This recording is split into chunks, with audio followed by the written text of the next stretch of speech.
Bonsoir à toutes et à tous, je suis ravi d'être à vos côtés en ce mercredi 8 janvier. Quelle est l'actu du jour? La réponse dans ce sommaire.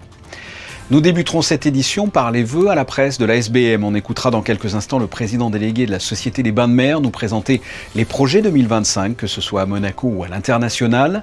Nous reviendrons sur la victoire de la Roca Team en 8e de finale de Coupe de France. Nous irons au musée d'anthropologie préhistorique pour y suivre une conférence sur l'étude de l'évolution des maladies depuis la préhistoire jusqu'à nos jours. Notre invité sera aujourd'hui un auteur prolifique de bande dessinée avec la présentation de 2 tomes, Ligne Maginot et Juste parmi les nations, 2 BD relatant la Seconde Guerre mondiale dans le sud-est de la France. Et nous finirons par la rubrique Ceux qui font Monaco avec aujourd'hui un focus sur le dépôt-vente de luxe, le dressing. En ce début d'année, les différentes institutions de la Principauté effectuent leur traditionnelle cérémonie des vœux à la presse. Aujourd'hui, c'était au tour de la Société des Bains de Mer. Christine Dapoty y a assisté, l'occasion de faire un point sur les perspectives d'avenir pour ce groupe coté en bourse. Écoutez à ce propos Stéphane Valéry, le président délégué de la SBM. Tout d'abord, bien sûr, c'est l'ouverture dès le 16 janvier au public donc du restaurant Marlowe, notre restaurant british à l'esprit britannique, donc sur l'extension en mer, sur Maréterra, avec un all-day dining de 8h30 du matin à minuit. Et puis on poursuivra avec beaucoup d'innovations, de modernisation du Monte Carlo Beach avec des marques internationales de premier plan qui vont nous rejoindre avec une modernisation, une rénovation complète de notre restaurant principal et de la piscine. On va ouvrir un cigar club pour nos clients au printemps. On va ouvrir les caves totalement rénovées de l'hôtel de Paris. Un parcours incroyable que nous allons offrir à nos visiteurs dans ces caves qui sont les premières caves privées du monde. Et puis on va continuer à se développer à l'international puisque nous avons l'objectif d'ouvrir à la fin de l'année un restaurant Monte Carlo Club, donc 1863, à Dubaï pour notre premier restaurant à l'étranger. Et enfin, nous allons continuer le travail sur la rénovation complète de l'hôtel du Palace qu'on a racheté à Courchevel, pour une ouverture qui, elle, n'interviendra, compte tenu des travaux considérables pour en faire un des plus beaux palaces de montagne en Europe. Donc, en fait, ça sera pour Noël 2026, mais 25, c'est beaucoup de travaux déjà engagés dans cet hôtel. En bref, la Roca Team s'est qualifiée hier pour les quarts de finale de la Coupe de France en battant Blois, qui évolue en Pro B, 99-84. Une rencontre sans Mike James, Nick Calates et Donatas Moteyounas, tous 3 au repos. Prochaine rencontre en Euroleague ce jeudi, 19h, salle Gaston Médecin contre Barcelone. En football, la SMFC se déplace ce vendredi à Nantes pour la 17e journée de Ligue 1. Monaco 3e au classement, Nantes 16e. Les Monégasques affichent un bilan de 2 victoires sur les 8 derniers matchs.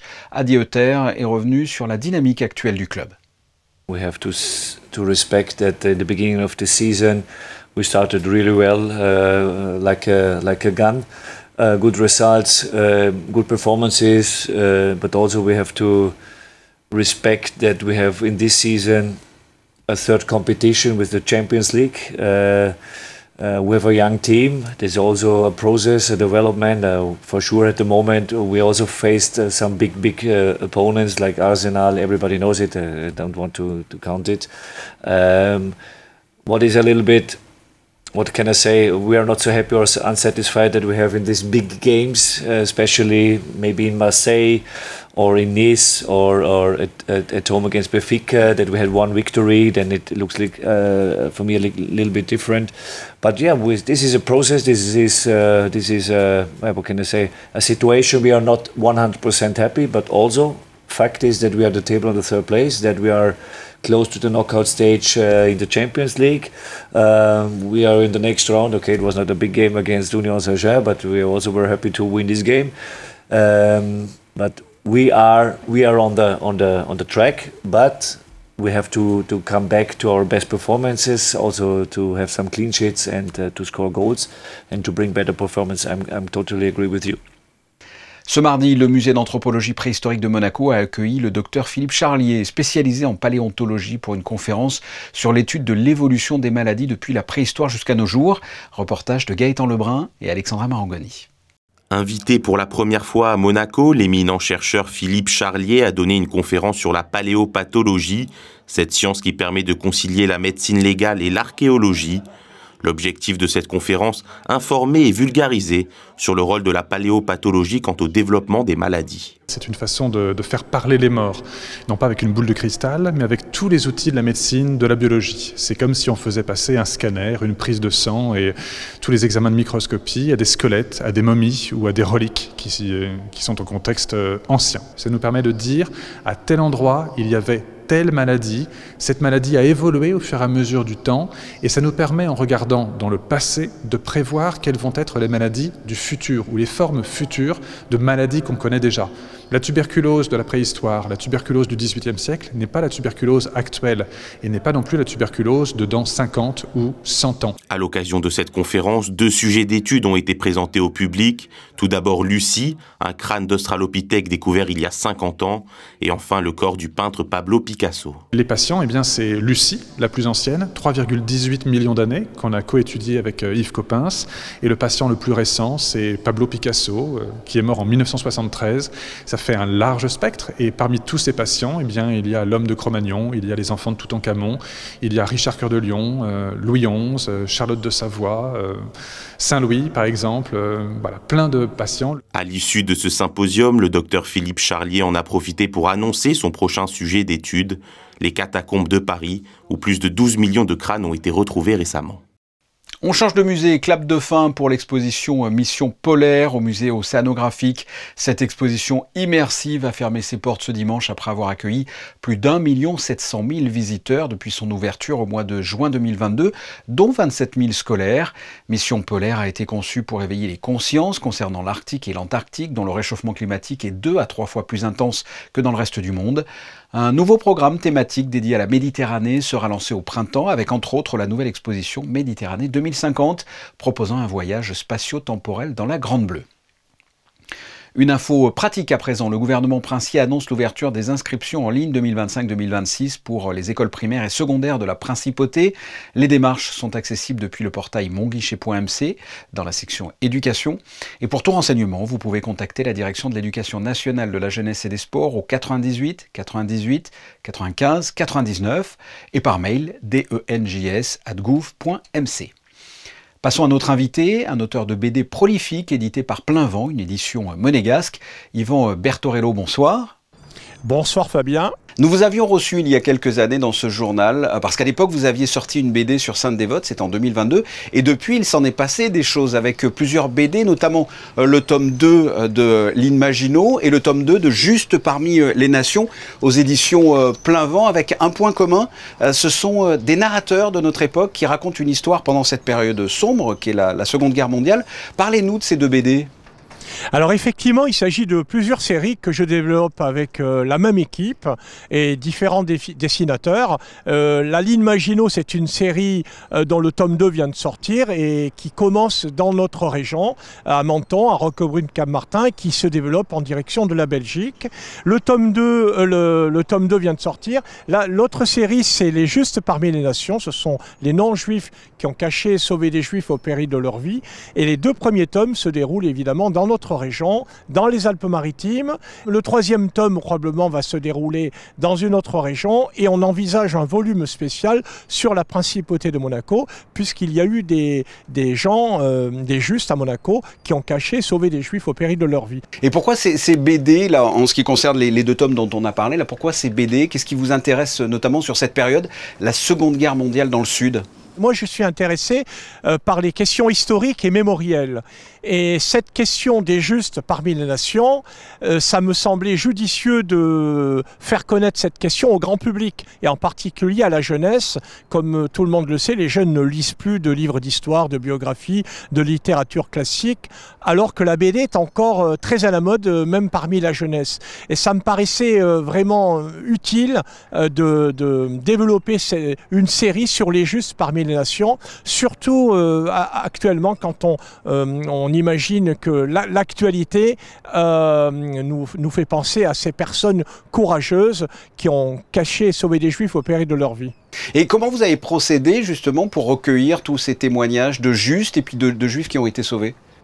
Alors, lorsqu'on développe une série aussi sérieuse que Les Justes parmi les nations, on ne peut pas, il ne s'agit pas d'une BD Wikipédia.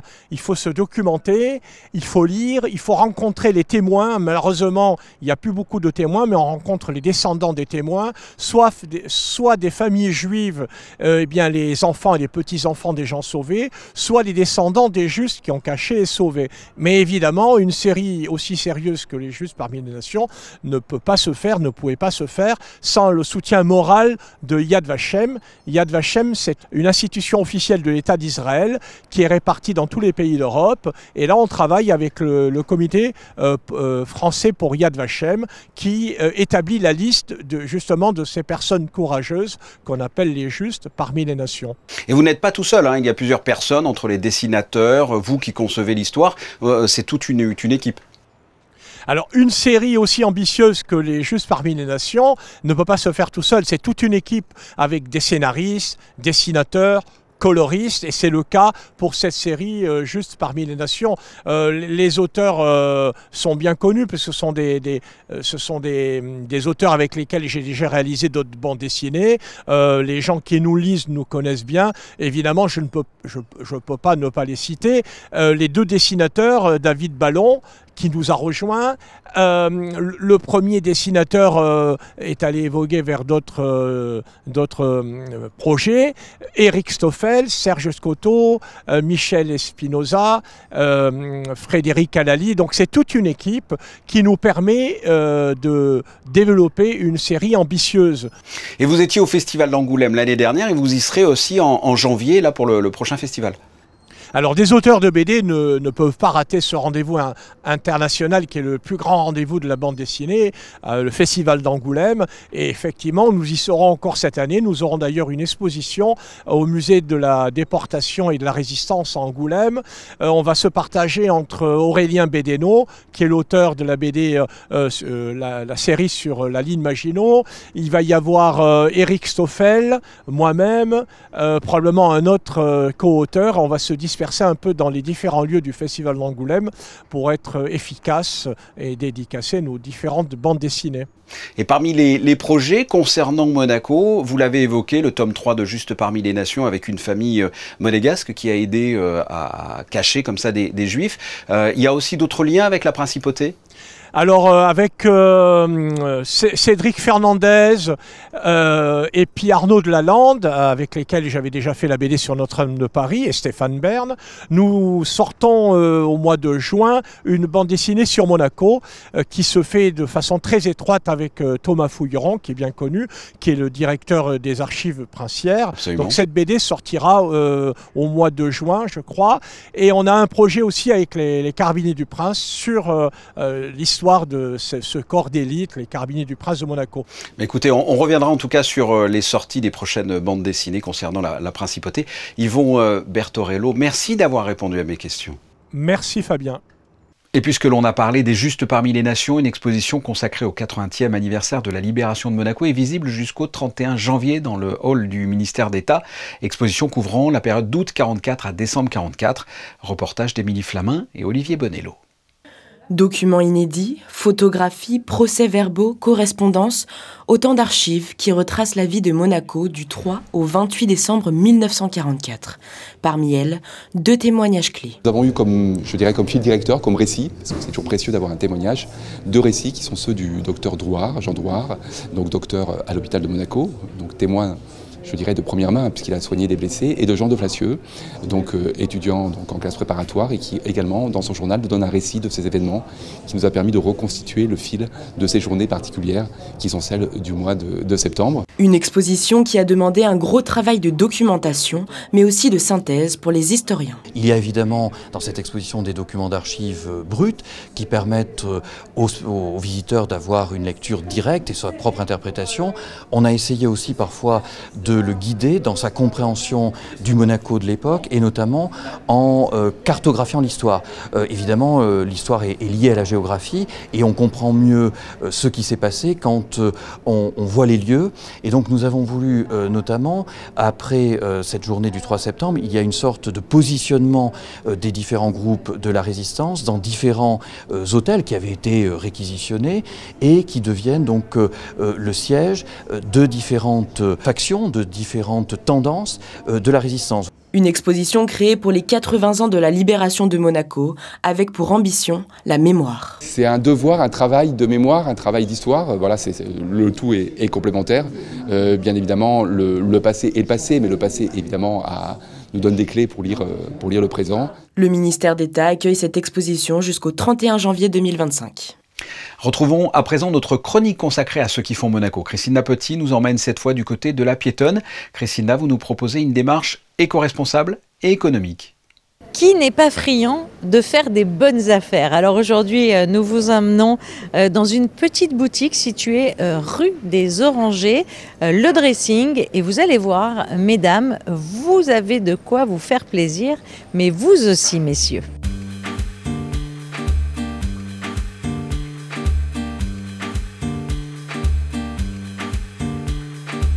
Cette boutique ici, c'est la boutique un peu plus casual.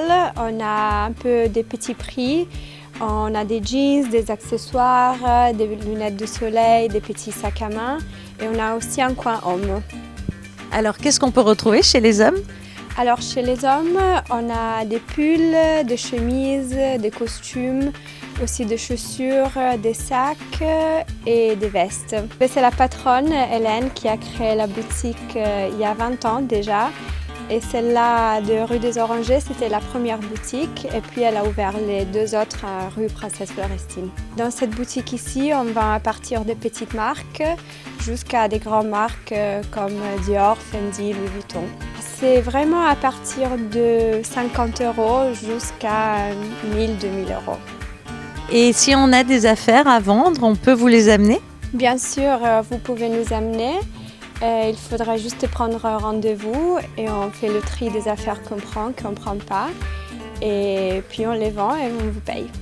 Et je vous propose à présent que l'on se retrouve rue Princesse Florestine pour y rencontrer la maîtresse des lieux, celle par qui tout a commencé.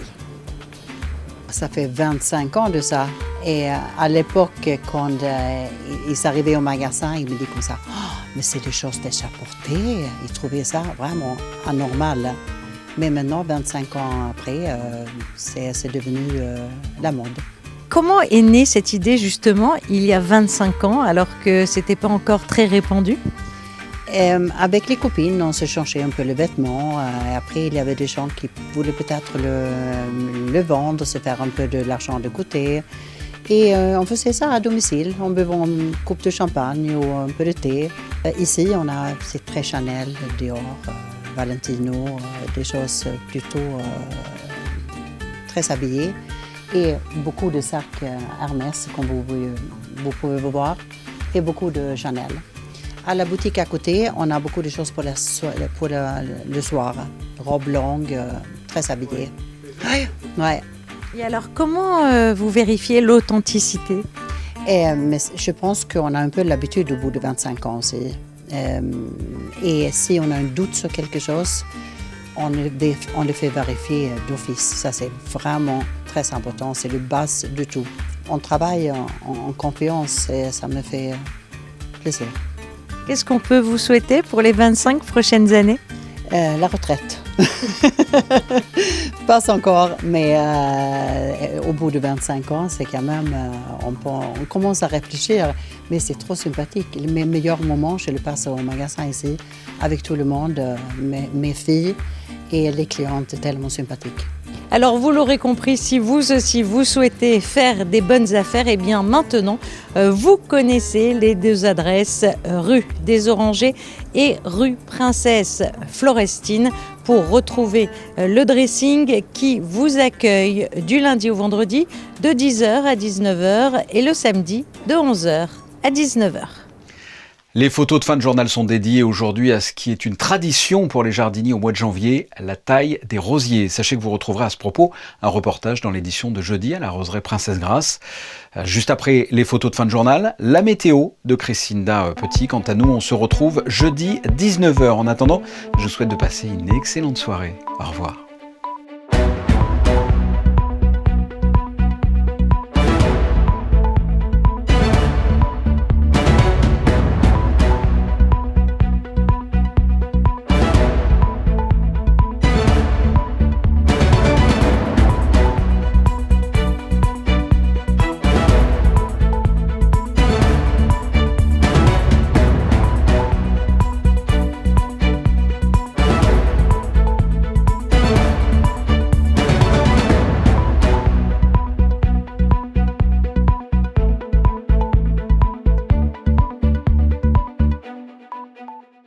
Retrouvez la météo avec Suisse Courtage, le spécialiste de l'assurance à Monaco depuis plus de 35 ans. Notre expertise à votre service. Bonsoir à tous. Et bien demain, la météo sera plutôt lumineuse. Quelques nuages le matin, du beau temps l'après-midi, des températures assez douces puisqu'elles seront comprises entre 10 et 17 degrés. Et puis sinon, demain, nous souhaiterons une bonne fête à toutes les Alix. Née en 1576, Sainte Alix était une créatrice d'école. Elle fut béatifiée en 1947 par Pie XII. C'était la météo avec Suisse Courtage, le spécialiste de l'assurance à Monaco depuis plus de 35 ans. Notre expertise à votre service.